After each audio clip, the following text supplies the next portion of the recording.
Hi, this is Roger from RogerLikes.com. Just showing you an old Discotta I made. This one's called Discotta with the diving board. I made it out of an old Plow disc. It was a ton of work. I put a 1-inch, inch and a half flat stock around the edge for a lip. And then I made something called the diving board so that stuff drains. Right now I'm using it for some chicken wings. And I'm going to cook the chicken wings around the edge. Then I'm going to do some pan fries inside, so I'll bring you back for that in a little bit.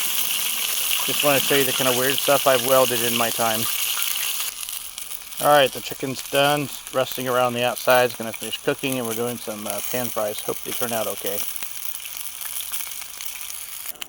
Oh, okay, yeah, let's use that. Okay, sorry about the interruption. We're back.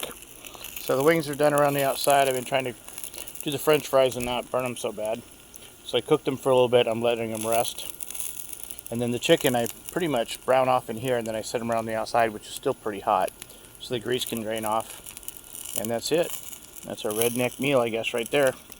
Alright, if you guys like this type of video, subscribe to my channel, RogerLikes.com. Overlanding, camping, welding, and all that good stuff. Thanks for your support.